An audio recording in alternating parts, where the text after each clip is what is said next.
know you've made an excellent start this year towards your MLIS degree. You participated at the NCLA session. Was that really good, or how was that experience for you?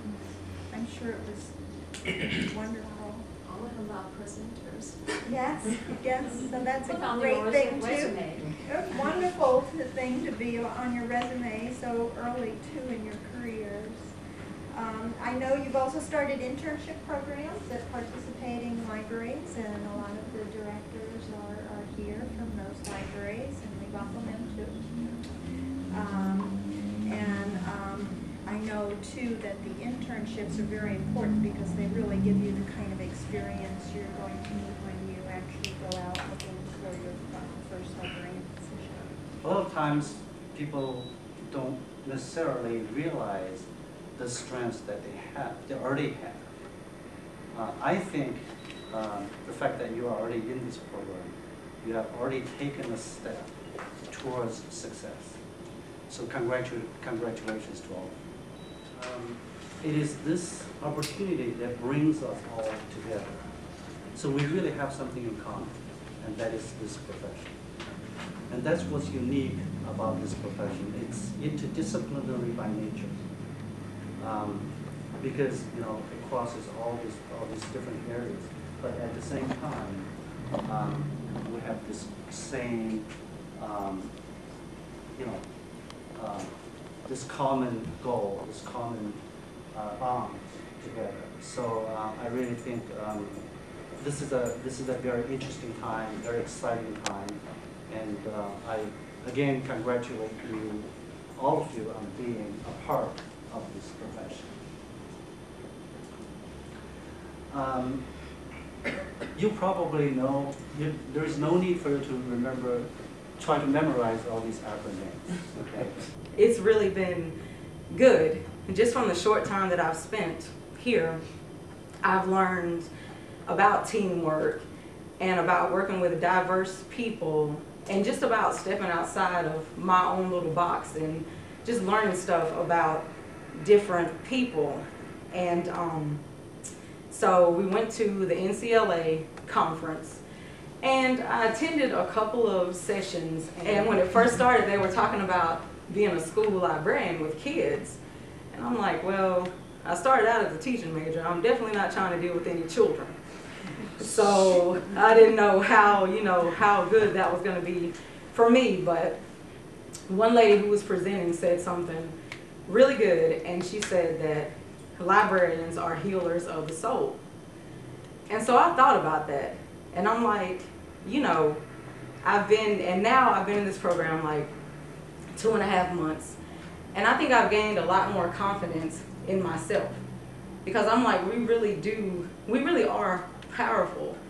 We do have the power to change people's lives and make people feel like better about themselves. So now I can answer the question as to what I can bring to this program and to this profession in general, and that's just my own life experience and like my passion to help other people who grew up like I did. So in closing, I just want to say that I'm very appreciative just to be in this program.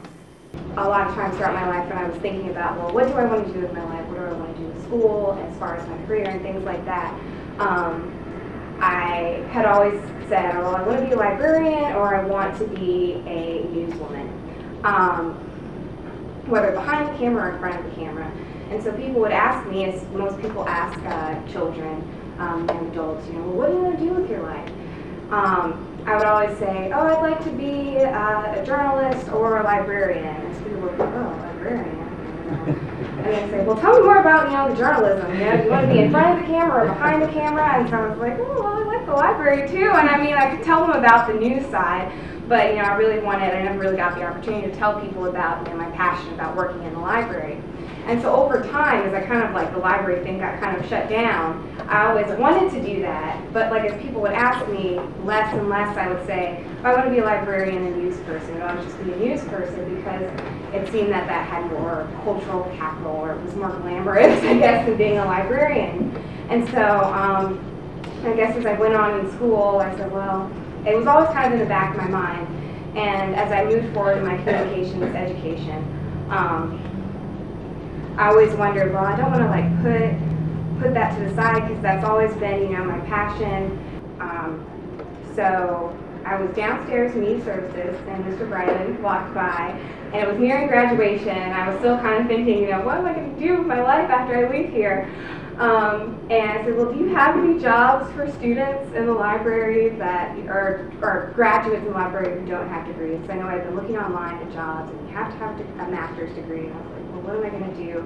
Because I wasn't sure if I wanted to go to grad school because I just didn't have the money at the time. Like, it was a really big factor to me, whether I wanted to take on the extra burden of more student loans.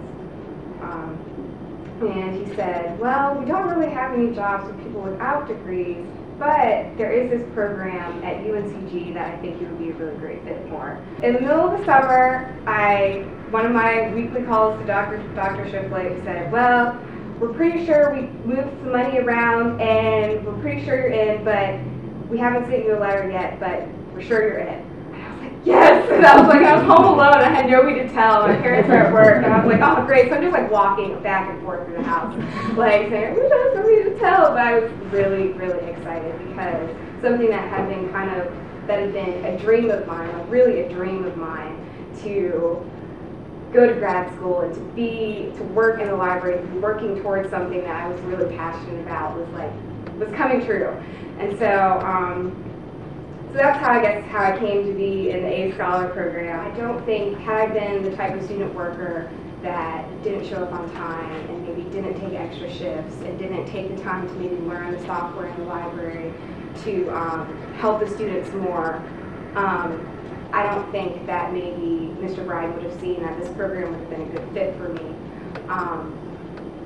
So I think it really goes a long way to just be a good worker and to have that ethic and that initiative to be passionate and be diligent in the work that you do. Never underestimate your abilities of the things you can do. There's nothing out there that you can't do without working hard. And I will also say diversify your experience. Even though we're here for 2 years, I would say, why not, you know, add a few more years if you want to do something different to add on to it. There's nothing you can't do without putting your mind to it.